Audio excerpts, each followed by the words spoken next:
Yeah, we probably would. Well, good morning. Good morning. Why are you way back there? I ran entry. Well, we're here to give two testimonies and then one joint testimony. So I'll go ahead and kick us off.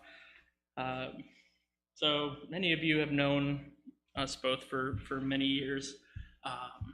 Been in this church since 1995, running around here and getting into trouble here and breaking stuff here and all that good fun stuff. So grew up in the church, grew up in a Christian school, so Bethany Baptist Christian, Brevard Christian. They've changed the name several times, so I can't get it straight. So I went there from kindergarten to 12th grade, and one of the interesting things with my experience through being in a church body and at the same Christian school, having most of the same friends that entire time, all of which had made professions of faith, there wasn't much challenge that came across. And so that's just actually getting ahead of myself here, but that's an interesting piece of my walk and my time getting to know the Lord. But it started for me in kindergarten. And so probably 1996, I would guess, where we had a Bible lesson in school, and my teacher pulled out the cards that had the depictions of hell. And so as a 6-year-old or 7-year-old, however old I was scared. I was scared seeing those pictures, the flames, the wailing, all of that. And I remember that night being in my top bunk, crying, scared out of my mind, and Mom came in and checked on me. And, what's wrong? And I don't want to go to hell, you know. And so that night, Mom talked me through the process of making a profession, and so I made that profession that night, and I believe, I don't even know what month that was, the exact year, but I do remember it was kindergarten, and around that time I was baptized at the beach.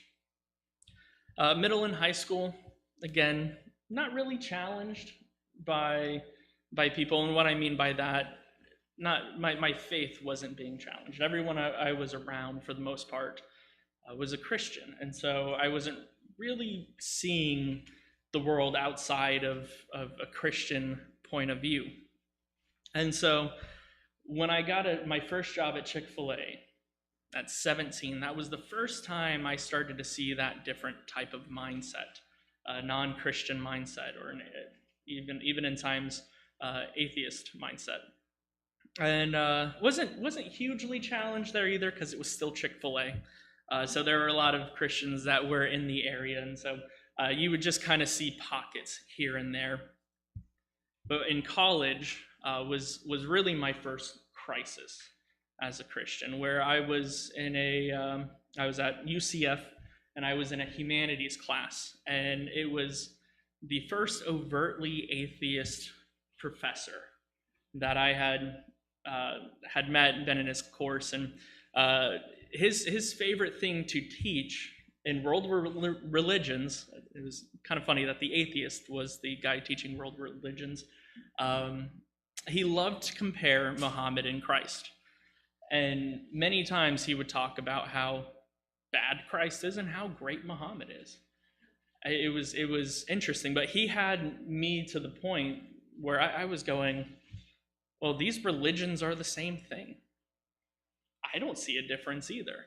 And I had a little bit of a crisis at that point. Ashlyn and I were dating at the time, and I remember her being a little bit upset with me because here I am really being truly challenged for the first time and not having a good argument against the challenges. And so I went through that class, and I went into a humanities course, and it was a different teacher, but the teacher said, hey, I want you to do some type of project, whatever you want to do.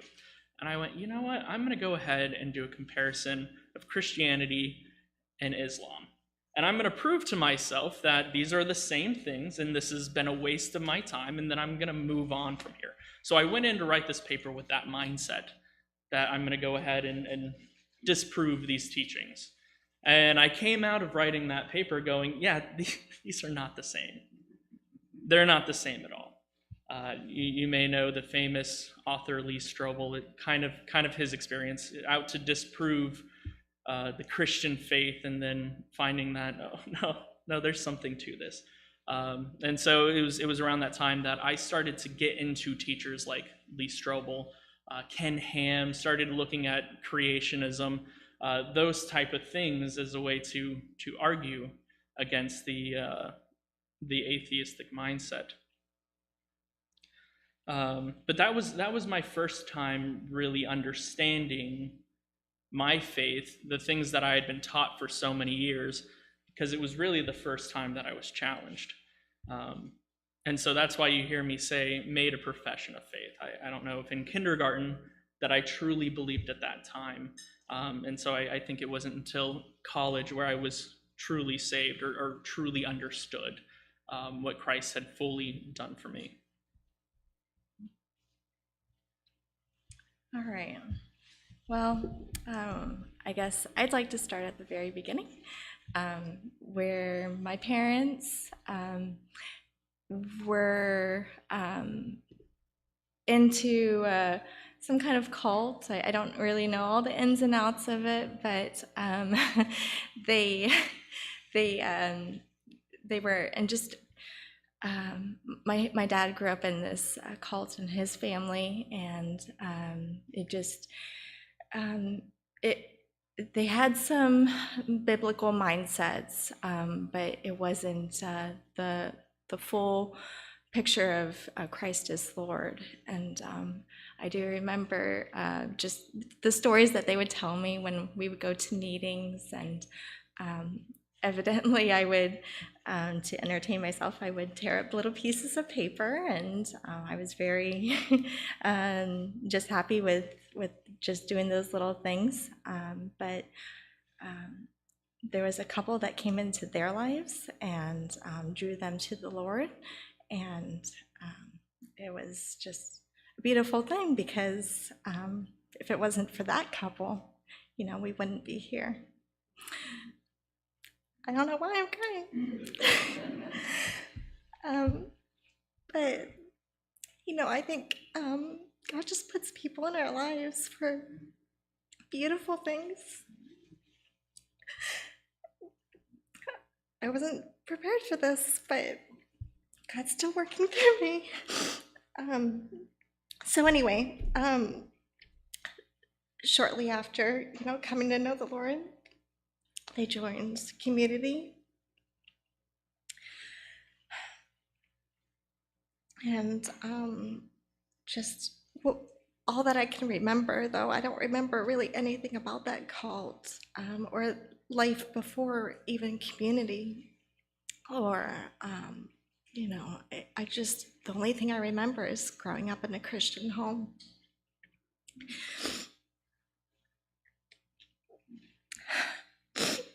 Didn't know this would be so hard to get through. Goodness. Yeah, amen to that. So I just remember that, my parents would teach me just to love the Lord, and to I was taught how to pray, I think, even before I knew the Lord. So I just remember always loving Jesus.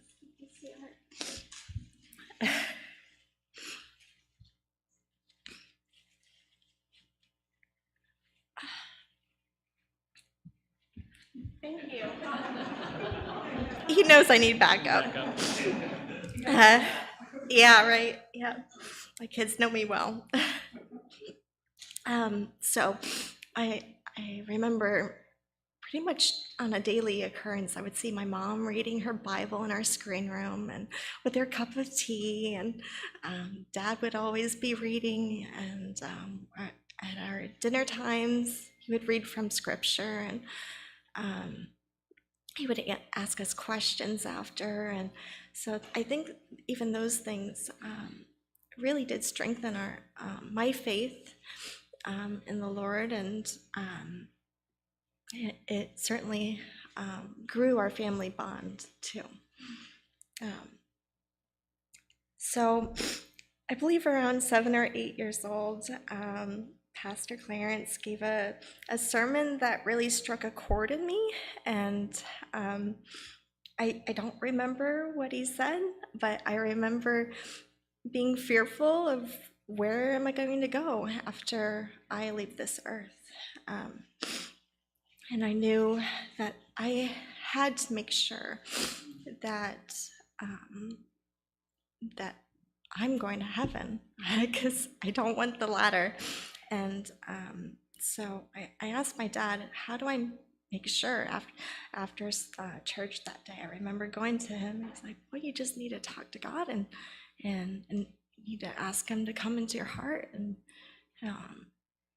to be Lord of your life. And I remember thinking, oh, that's it? Like, okay, well, to be sure, I'm going to make sure that I do that. And so I went into my room, I prayed, and I thought I would feel this like glorious change just like that. But I didn't, but I felt peace. And so shortly after that, my dad baptized me in the ocean on Easter. And I'm not sure the exact time frame. My mind feels like Swiss cheese, has lots of little pockets, and so I apologize if I'm all over or if I miss things. Dad, you can, or Mom, you can always chime in if I miss something. And but I believe around 10, I had a mindset of I have to ask God for forgiveness every single time I sin, and I have to be saved again. And so I just had this fear in my heart that, oh, if I sin and then I die without asking God to save me again, then I'm not going to heaven. And so I asked Dad, we were driving one day, and I said, do we have to ask God to save us every time we sin? And you mentioned something about, no, you just, ask God for forgiveness. And once you're saved, you can't ever lose your salvation. And so it took me some time to wrap my head around that, because I didn't think of, how could God be that gracious for, a sinner like me? And so, but I did come to terms that, God is so merciful, so gracious, and I don't have to receive salvation every single time I fail. So kind of going back to some activities in the church that I was involved with, we had Joy Club, which was like a youth group for our church here, and we usually sat right in this area, and that was I think we just really grew and as kids together. Michael, you know all of this, and Fred did a wonderful job leading us in all of those Sunday nights. And then we had Wednesday night prayer meetings. Alyssa and Jolie Allspaw would lead us, and we would sing songs. She would do Bible lessons, character first curriculum with us, and she was just a wonderful leader, role model in my life, and I really appreciate both of them very much. And then I would also attend VBS every year, and it was just a another way that I grew in my faith, and I strengthened just that walk with with the Lord. And then also spent several summers at Camp Horizon as a camper, and then eventually would go into staff. And I actually loved working in the kitchen, believe it or not. I loved washing dishes, and it was just so much fun using this big sprayer and then running through dishes through the dishwasher. I love that job. I wanted to do the dishes every single time. And then I was also a counselor there for I think 1 year, but it was just another great way that God used me, I hope, in the children's lives, and he also worked in my life and drawing me closer to himself. And then throughout my teen years, I worked as a VBS volunteer, doing puppets, and I was the Bible verse lady, or the craft lady, for several years. And then I think in 2009, my mom and I and my brother went to Haiti on a missions trip. Maybe it was around that time. I'm trying to think. Everything is blended together, but that was definitely an eye-opener, just to see how those people lived, and their hunger for, just the Lord. And it was just a very humbling experience to be there. There we were able to provide supplies to a girls' orphanage, lots of ladies and children who they had nothing except what they were currently wearing. Some of them, don't have shoes, and so it was just little things that I think made a difference in their life, and just showing them God's love in that way.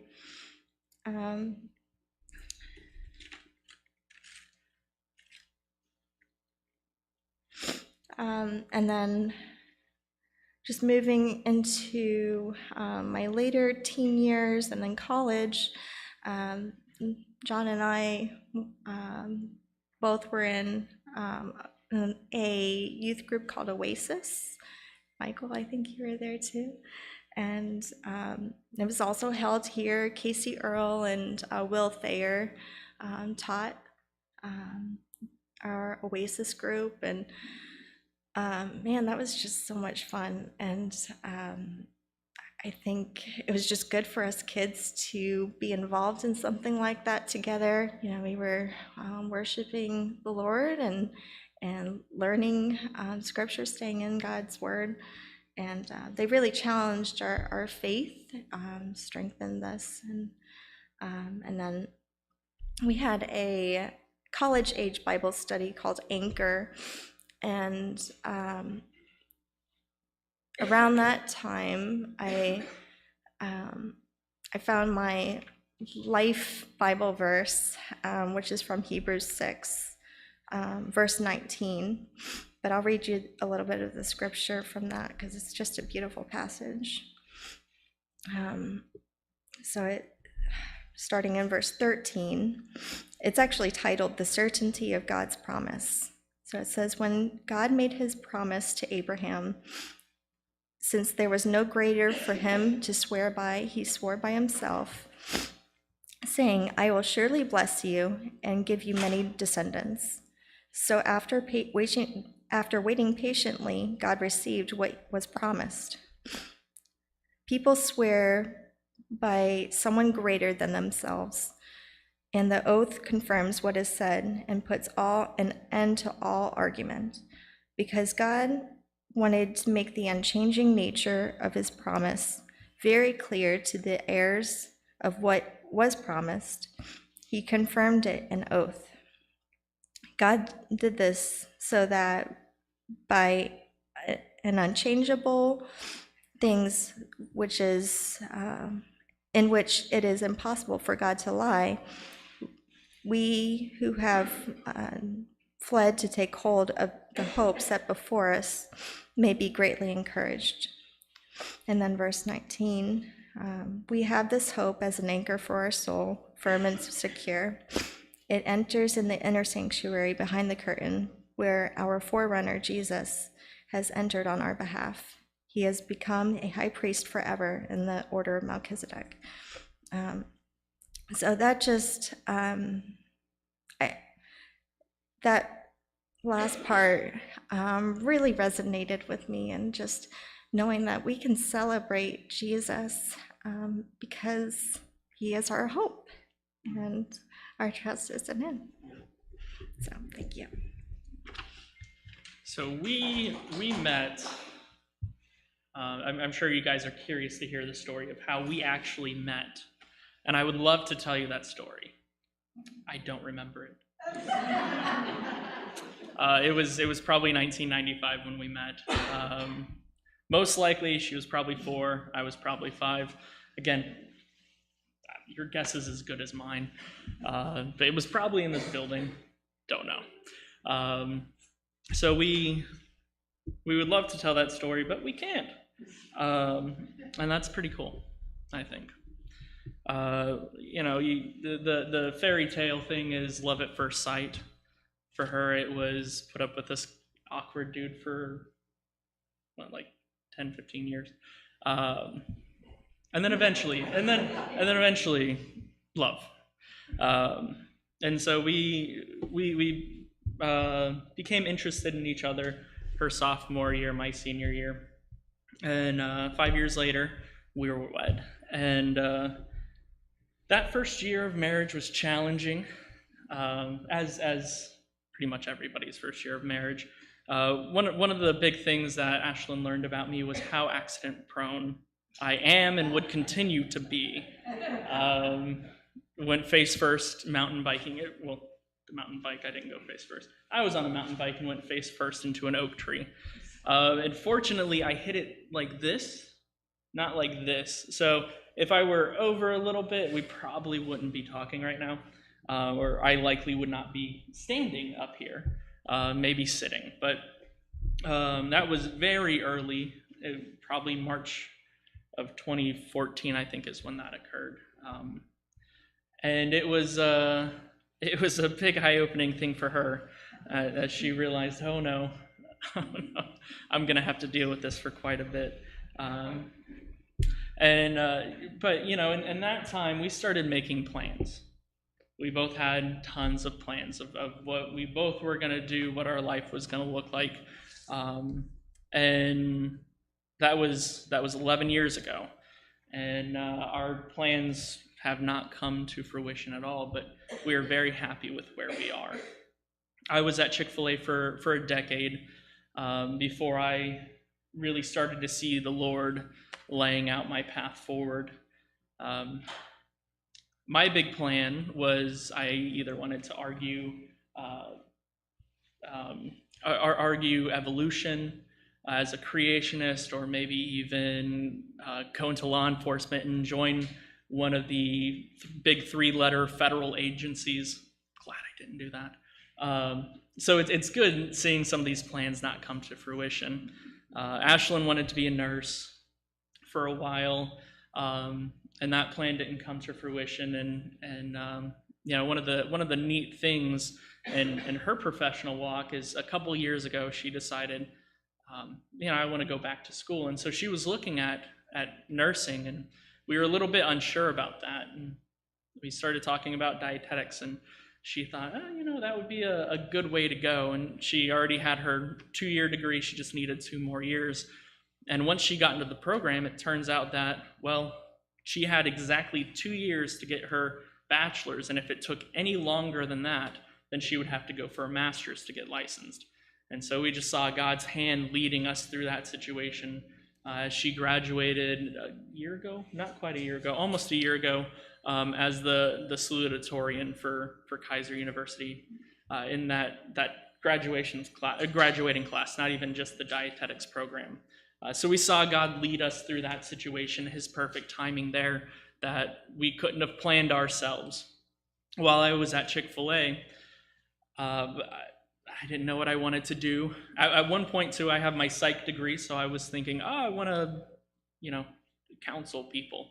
And then I was shown in my senior year, I was at Circles of Care in the Children's Crisis Stabilization Unit, and learned very quickly that the help that they're giving children in that type of environment is not helping them. It's at best a Band-Aid. And most of those kids we would see back every week. We dealt with the kids that were suicidal or who needed some time to come down from potential overdose. And we weren't helping them. In fact, we were throwing more drugs at them. And so I quickly saw in that role, I don't want to do this. Good thing I'm a senior and about to have a psych degree. So we were in a place those first couple years not really knowing what we were going to do. And in 2015, that's when Eli was born. So a couple years into our marriage, and we were at a place we were comfortable, but we weren't really, professionally, that is, we weren't really happy with what either of us were doing. And so we started seeking other routes, making more plans. What are we going to do? How are we going to move about this? And at one point, so with Chick-fil-A, at one point I decided I'm going to go own my own Chick-fil-A. That was the big plan. And so I started to seek and move forward in that program. And during that time, I started interviewing people, new hires. I started training new hires. I started running payroll within the Chick-fil-A I was at. And my boss said to me, you know what, you do all the HR work, I'm going to give you a huge HR title. So I became the HR director who did not know HR at all. And, I stumbled into that. And really, it was dropped in my lap. God, in his ultimate wisdom, dropped that in our laps. And so once we realized that owning a Chick-fil-A probably was not in the cards for us, and among other issues within just being at the same workplace for 10 years, it was time to move on. And so I took that huge title and went and I found an HR job somewhere else. I wanted to work with Ashlyn. She was at Christian Care Ministry, and I really wanted to be there. They had done a lot for our family when I had hit that tree with my face. They had covered a lot of our bills, and so instead of it costing a ton of money for us, they ended up helping us, and really didn't have to. And so it was a wonderful experience. Sue Holland worked there at the time, and she was in the HR team, so I thought I could really learn from her. It would be an awesome opportunity to be in a Christian environment. But you can't work in HR and your wife work there as well. Most organizations you go to, they all have that same policy, and it's a good policy, honestly. So I found a job with a very, very worldly company. And they would have after-hour parties that were at certain types of clubs that I wasn't going to go to. And so I spent 2 years with them learning how to do HR, understanding the laws and all the things that I didn't really know at Chick-fil-A. And then they closed the site here and said, move up to Jacksonville. We won't pay you anymore, but we'll give you twice the amount of work and half a day PTO to move, so come on up to Jacksonville. And I said, no, you're giving us a demotion there. And so I found a job at another organization that's up in Cocoa Beach. And it was actually pretty easy, that job. There were a lot of issues. I stepped in, and pretty soon we got it all figured out. And then COVID happened. And so I was one of 7 people at the location that was coming in every day. And so that was really easy because they were all managers, didn't really need HR help. So I more so was painting, tearing up floors, those kind of things, the typical HR work. And I fell in love with the people there. I fell in love with the job I was doing, and I saw a path. And I started to plan again, where, I'm going to do this within this organization, and I'm going to go and do these wonderful things. And I remember saying to Ashlyn, this is our future. We were walking on the beach, really close to where I worked, and I remember saying, this is our future. And the very next day, I walked into that place and I was told, hey, you're going to have to do something that you completely disagree with. And it was a shock. It was an absolute shock. And so we debated a ton on our decision within this situation. And at the time, I had started a new hobby, woodworking, and I was trying to figure out how can I make money doing this. So the thought was, well, you make money however you can, I'll make money however I can, and we'll figure it out. If they fire me, they fire me. We'll get through it. And so our big plan was to just make it work. We weren't really trusting in God in that moment. We were just saying, this is what we're going to do. And there was one day that I was trying to make something as quick as I could to say, this is how quick I could make this, and we could sell it and turn it for a profit. And in doing that, I backhanded a spinning saw blade.